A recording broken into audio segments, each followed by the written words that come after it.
रंगबरंगी शोख सजीली फूलों जैसी शान है अपनी पहचान पहनूं मिसरी रात मिसरी रात मिसरी रात। यहाँ पर जो है छम्मी को बहुत ज़्यादा गुस्सा आ जाता है ये सुनकर के जमील जो है आलिया को अपना कमरा दे रहा है और फिर वो सारा गुस्सा जो है वो नाश्ते से निकालती है और करीमन बुआ पे उतारती है और उस पर गुस्सा उतारती है कि ये क्या बनाया है, जहर बनाया है कि चाय बनाई है। फिर वो सीधे जमील के कमरे में जाती है और उसे वहाँ पे जाके देखती है तो वो बड़ा तैयारियों में लगा होता है और पहले मैं, फिर तहमीना और अब बजिया पर अपनी इनायत कर रहे हैं हसन। उसके बाद वो उससे पूछती है कि कहाँ जाने की तैयारी हो रही है जमील भैया, छोटी चाची को सलाम करने। तो उसे कहता है हाँ। तो फिर वो हंसती है और उसे कहती है कि कपड़े अपने तब्दील कर दीजिए क्योंकि आपको तो सामान ढोना है, आपके कपड़े और मांग जो है ख़राब हो जाएगी। मुझे अपने कपड़े बिठाने आते हैं, तुम अपनी माँ की खैर बनाओ। ये सुन के जो है वो छम्मी को बहुत ज़्यादा दुख होता है। मेरी तो आपके अलावा कभी कोई मांग भी नहीं थी जमील भैया। यहाँ पे ये सब लोग बाहर बैठे होते हैं कि जमील भी नीचे आ जाता है और फिर वो आलिया को पीछे से देख के रुक जाता है और उसे देखने लग जाता है। तो पीछे से छम्मी भी आती है और उसे आके कहती है क्या टुकर टुकर उसे घोरे जा रहे हो, क्या खा जाओगे आलिया को। फिर आके वो सलाम करता है छोटी चाची को और फिर वो उसे कहती है कि तुम्हें इतना सा छोटा देखा था जब हम पहली बार दरबदर हुए थे। फिर वो आलिया से पूछता है कि तुम कैसी हो आलिया।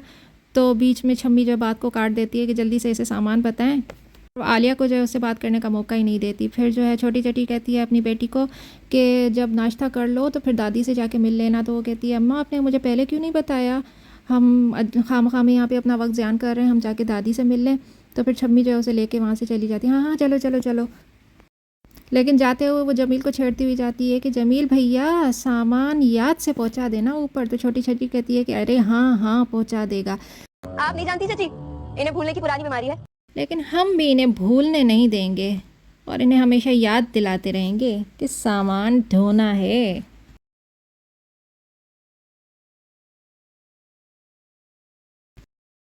यहाँ पर आलिया आती है दादी के पास। दादी उसे गले से लगा लेती है और उससे मिलती है। फिर उससे पूछती है कि पहले ढूंढती है कि मज़हर नहीं आया। तो उससे कहती है कि अब्बा को जो है दफ्तर से छुट्टी नहीं मिली क्योंकि ये उनसे छुपा रही होती हैं, अब्बा तो जेल में होते हैं। लेकिन फिर वो उसे जो है छुपा के और कह देती है कि अब्बा को छुट्टी नहीं मिली, वो आ जाएंगे, बड़ी ईद पे शायद आ जाएं। ये सुन के जो है दादी को बेहद ज़्यादा सदमा और दुख होता है। वो कहती है कि क्या पता मैं रहूँ ना रहूँ। यहाँ पर जो है दादी की जो है बहुत ज़्यादा तबीयत ख़राब हो रही होती है और उसे बहुत ज़्यादा खांसी हो रही होती है। तो फिर जो है आलिया बहुत परेशान हो जाती है और छम्मी से कहती है। तो छम्मी तो कोई ध्यान ही नहीं देती। वो कहती है अरे ये कुछ भी नहीं है, सही हो जाएगा, खमीरा चटा देगी करीमन बुआ। तो आलिया बहुत डर जाती है और फिर दिल में कहती है कि अब्बा तो छींक पे भी डॉक्टर को बुला लेते थे। यहाँ पे छम्मी जो है डॉक्टर के नाम पे हंस रही है। यहाँ पर जमील जो है सामान उठा रहा होता है तो छम्मी आ जाती है और उसे कहती है कि अरे वाह, अपनी अम्मी का काम करने में तो हफ्तों और महीनों लगा देते थे और बजिया का जो है वो आलिया का सामान 1 मिनट में ऊपर पहुँचा दिया। फिर जब जमील सामान में हाथ डाल रहा होता है तो छम्मी उसे रोक देती है। उसे कहती है कि अरे अरे अरे बस छोड़ो छोड़ो, ये मैं उठाऊँगी। तो फिर जमील उसे डांटता है चुप करो बेवकूफ़। तो उसे हाथ को धक्का लगाती है और वो भी उसे लगाता है। तो फिर वो उसे कहती है कि चुप करो, आलिया के सामने तुम्हारा लिहाज कर रही हूँ, मैंने अगर बोल दिया तो फिर वो खैर चुप हो जाता है और फिर वो उठाती है सामान। यहाँ आलिया भी उसे रोकती है। तो फिर जमील उसे कभी मैं भी ऐसे बेबस और कितने हुए देखो। उस पे आलिया जो है दिल में सोचती है कि किसी को गिरता और बेबस देखता हुआ हज़रत को जो है मज़ा आता है, फिर मेरी और अम्मा की बेबसी पे तो ये बड़ा खुश हो रहे होंगे।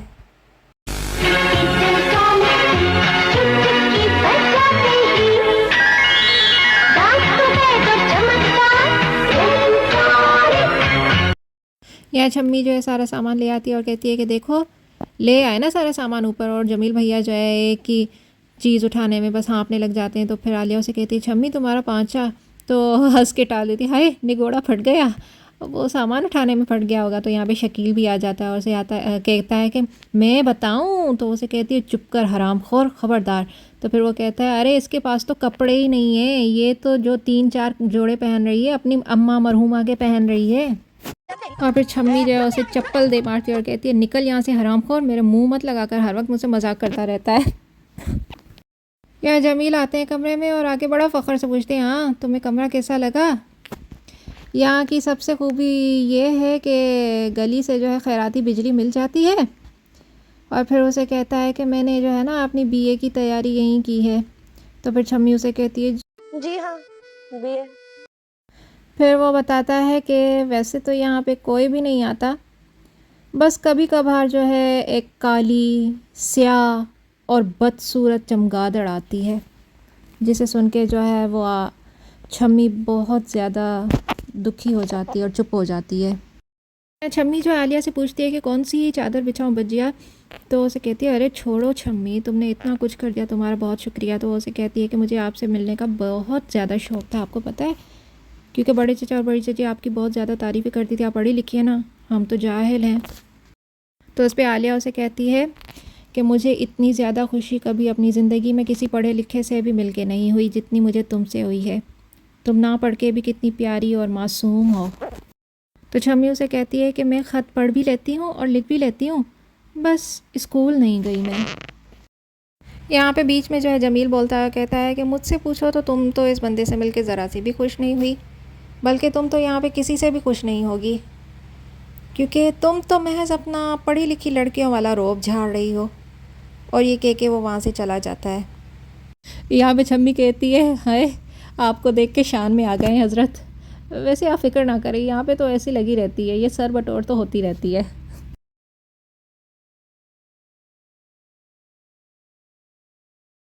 यहाँ जेल में मज़हर को सब कुछ याद आ रहा होता है, वो बहुत दुखी होता है सोच के। आलिया जो है अपनी माँ के पास दौड़ती हुई आती है, क्योंकि वो उनके हाथ में ख़त देखती है। वो दौड़ती हुई आती कहती है कि अच्छा शुक्र है कि अब्बा का ख़त तो आया, मुझे बताएं कि अब्बा ने क्या लिखा है। तो वो उसे कहती है कि अरे तेरे बाप का ख़त नहीं है, तेरे मामू ने भेजा है, ये तो देख। उन्होंने कहा है कि भाभी के मशवरे के मुताबिक वो हमें सारे पैसे नहीं भेजेंगे, हर माह हमें 30 रुपये भेजेंगे, ताकि तेरी पढ़ाई भी जारी रहे और कपड़े लत्ते का ख़र्चा भी निकलता रहे। और देख ये उन्होंने 30 रुपये भी भेजे हैं, देख ना। ये जो देख के जो है ना और सुन के आलिया को बेइंतहा का गुस्सा आता है, और वो गुस्से में अपनी माँ को देख के जो है वो अपने कमरे में चली जाती है। आलिया जब कमरे में वापस आ जाती है तो अपने मुंह बातें करने लगती है कि बड़े आए बहन और भांजी के खैर ख्वाह, एक तो 3 माह के बाद पूछ रहे हैं, ऊपर से जो है उस फिरंगन के मशवरे से मेरे बाप की सारी जमा पूंजी हमें मिलेगी, और वो भी किस्तों में मिलेगी। या उसकी माँ आ जाती है और उसे आके कहती है कि देखा बिट्टो तूने, भाभी कितनी ज़हीन है, उन्होंने कितना अच्छा मशवरा दिया, उन्हें पता है कि यहाँ सब बेच खाने वाले हैं। अल्लाह ने अंग्रेज़ों को न जाने क्यों इतना दिमाग दिया, इतना ज़हीन बनाया है, मैं तो हैरान हूँ। अब तू जो है जमील को कह के अपनी मास्टर्स का बंदोबस्त करवा ले। फिर जो है अज़हर मियाँ आवाज़ देते हैं बाहर से छोटी दुल्हन को, तो वो बड़ा बेजारी में कहती है अब पता नहीं इनका कौन मर गया है। फिर वो बिट्टो से कहती है जा बिट्टो तू जाके मुँह दे, मेरा तो सर नहीं है कि मैं जाके देखूँ, जा जाके तू बात कर। सॉफ्ट खोपरे का मजा, ज़ाफ़रान तिल इसमें ज्यादा, सारा घर अब इसको खाए, गोगो पान मसाले की क्या बात। यहाँ जो है आलिया आ जाती है तो वो कहता है अरे मैंने तो छोटी दुल्हन को बुलाया था, यहाँ तो छोटी परी आ गई, वाह हमारे नसीब तो देखो, चलो मैं तुम्हारे लिए एक तोहफ़ा लाया हूँ। फिर वो उसे ख़त देता है उसके बाप का, फिर मज़हर का ख़त आया हुआ होता है, और वो आलिया उसे देख के बहुत ज़्यादा खुश हो जाती है। आलिया जब ख़त पढ़ती है तो अज़हर से पूछता है कि क्या लिखा है, तो उसे कहती है कि आपके यहाँ आने पे बहुत खुशी का इज़हार किया है और मुझे अपनी पढ़ाई मुकम्मल जारी रखने के लिए कहा है। और अपने लिए तो उन्होंने कुछ भी नहीं लिखा। ये जो है ना देख के जो है आलिया बहुत ज़्यादा परेशान होती है कि अब्बा ने अपने बारे में तो कुछ भी नहीं लिखा। तो उसका चचा उसे कहता है कि अरे कुछ ही वक्त में वो आ जाएगा, फिर उसे तुम देख लेना, उसकी सेहत हर चीज़, मैं कोशिश करूँगा कि उन्हें कम से कम सज़ा हो। तो आलिया कहती है सज़ा तो सज़ा ही होती है ना चचा, फिर कम हो या ज़्यादा हो। फिर चचा जो है उसे बहुत ज़्यादा तसल्ली देते हैं। उसके बाद जो है वो उसे एक तोहफ़ा देते हैं एक चाबी की सूरत में। तो आलिया उसे देख के कहती है कि अरे वाह ये किसी ख़जाने की चाबी है क्या। तो उसे कहते हैं कि हाँ ये एक बहुत बड़े ख़जाने की चाबी है, ये मेरे किताबों के अलमारी की चाबी है। पहले भी ये ख़जाना मेरा था, आज भी है, लेकिन अब तुम्हें भी इसमें से एक हिस्सा दिया है और इसे इस्तेमाल करने की पूरी आज़ादी दी है। तुम इन किताबों को पढ़ो, अपने दिलो दिमाग को रोशन करो। फिर वो आलिया से कहते हैं कि बस एहतियात रखना जमील तक ये चाबी ना पहुँचे। उसे इन किताबों की अहमियत नहीं, उसे क्या पता कि इसकी एक एक सत्र में इनकलाब के शहीदों की खुशबू है। उस तुकबंद शायर के लिए तो शायद ऐसी किताबें अहम हैं कि जिसमें लफ्ज़ों के तोते में ना उड़े।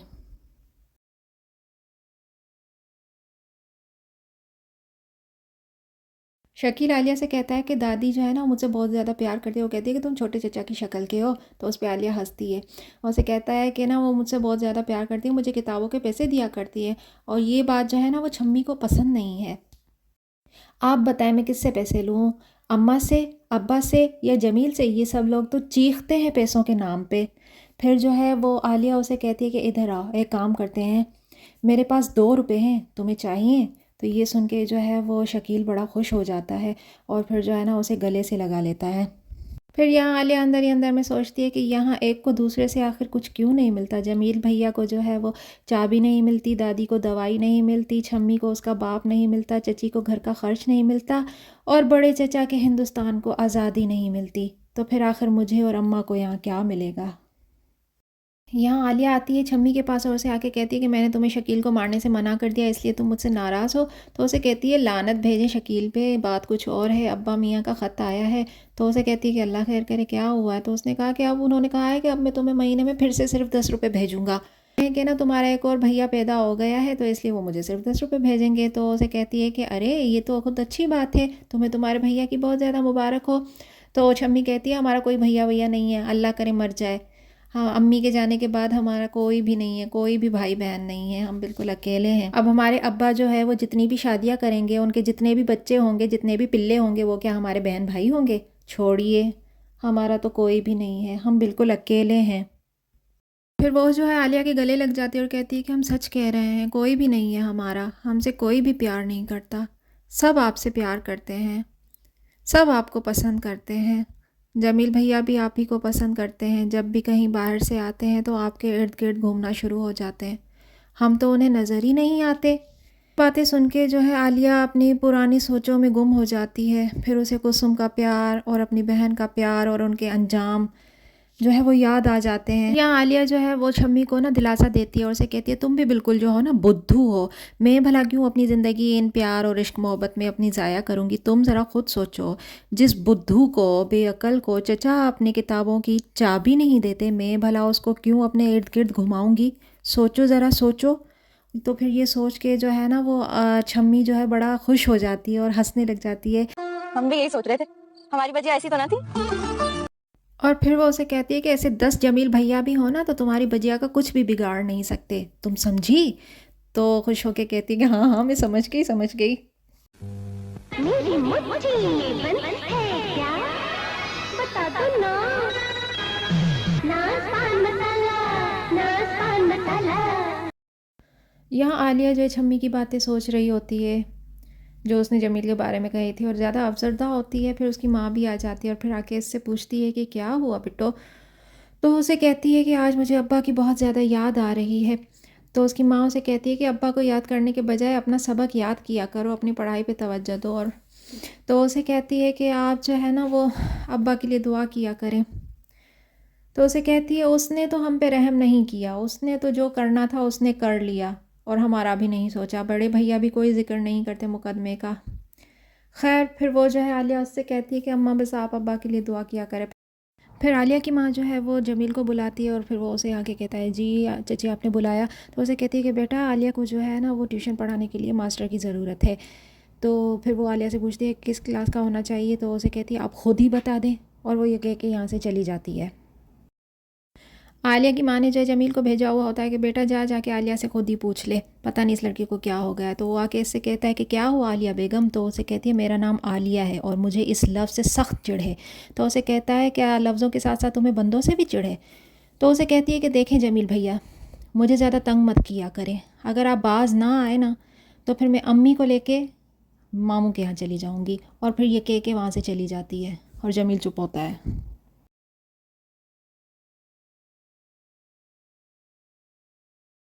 जब आलिया वापस छत पे आ जाती है तो देखती है कि यहाँ पे तो बड़ी तैयारियाँ हो रही होती हैं। छम्मी पता नहीं क्या कर रही होती है, मुस्लिम लीग की तैयारी कर रही होती है। तो फिर आलिया उससे कहती है कि तौबा है छम्मी, तुम कब से मुस्लिम लीगी हो गई। तो फिर वो उसे कहती है कि बस हो गए। तो उसे कहती है कि तुम्हें पता नहीं है बड़े चचा का कि वो कितने कट्टर कांग्रेसी हैं, तुम फिर भी ऐसी हरकतें कर रही हो। यहाँ छम्मी की चची उसे कहती है कि क्यों अपनी जान के पीछे पड़ी है और क्यों अपने साथ साथ मेरी जान के पीछे पड़ी है। तेरे चचा आ जाएंगे तो वो मार डालेंगे सबको, उतर आ नीचे। तो फिर उसकी आलिया की अम्मी कहती है कि ना, तौबा है, बड़ी बेकही लड़की है, अब मर्दों के साथ साथ औरतें भी जलसा करेंगी। तो फिर छम्मी को बड़ा गुस्सा आता है, उसे कहती हमारा जो जी चाहेगा हम करेंगे। करीमन बुआ को बुलाती है, कहती है कि यहाँ आओ करीमन बुआ, दादी का पलंग भी बाहर निकालो। तो उसे कहती है अरे क्यों दादी को बाहर निकाल रही है कमरे से। तो उसे कहती है कि क्योंकि हम उस कमरे में अपना जलसा करेंगे ताकि हमारे कारकुनों को कोई भी नुकसान ना पहुंचा सके। छम्मी जो है अपने कारकुनों में बताशे बांट रही होती है और फिर उन्हें कहती है कि हाँ भाई कारकुनों तैयार हो ना जलसे के लिए। फिर वो बाहर जाती है, बड़ी लहराती हुई जाती है और फिर आके आलिया को हाथ से पकड़ के कहती है कि आ जाइए बच्चों, चलते हैं। तो फिर वो उसे कहती है कि नहीं छम्मी, मुझे ये सब चीज़ें पसंद नहीं हैं। तो छम्मी जो है वो चुप हो जाती है और जब गुस्सा आ जाता है वो कहती है कि मुझे पता है आप तो बड़े चचा का ही साथ देंगी। तो वहाँ पे आलिया की अम्मी पीछे से कहती है कि पता है तो अच्छा है, आलिया इन बेहुदा की बातों में नहीं पड़ती।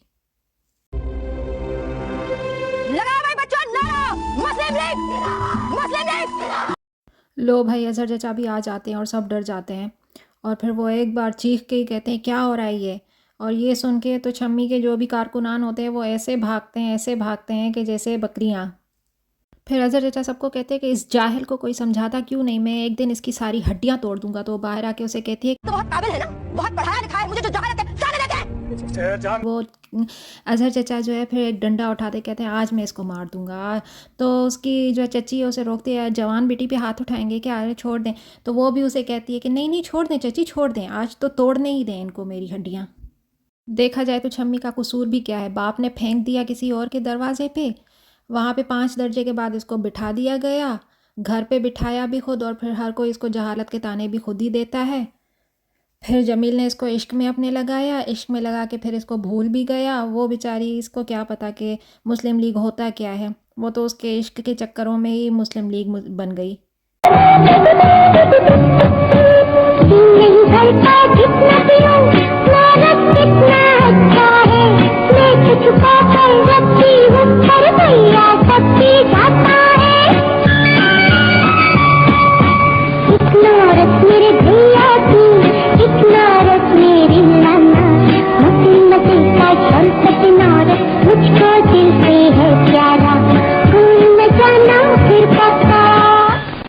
जमील जब रात को घर में आता है तो आके पूछता है क्या हो रहा है आलिया बेगम। तो ये सुन के फिर से जो है ना आलिया को बहुत ज़्यादा गुस्सा आ जाता है और वो तो उसे कोई जवाब देती ही नहीं है। फिर वो कहता है कि बड़ा सन्नाटा है घर में। फिर आलिया की माँ कहती है कि भाई मुस्लिम लीग का जलसा हुआ था घर में और बड़े भैया ने डांट दिया, बस इतनी सी बात है।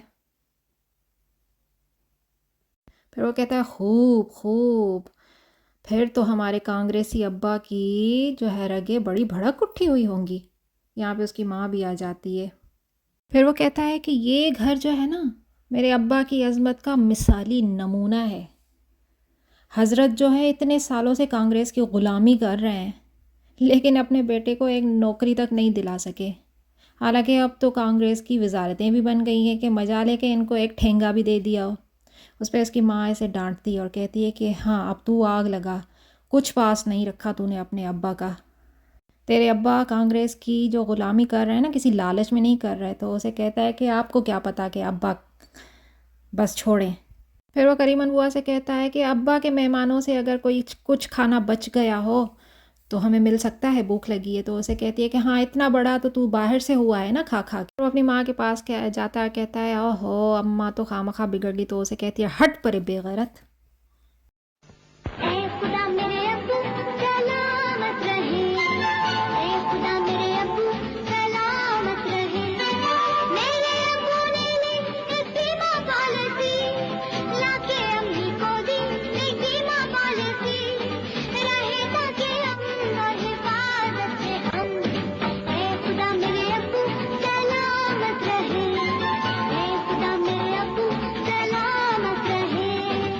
रोशन मुस्तकबिल की ज़ामिन state life insurance corporation of Pakistan.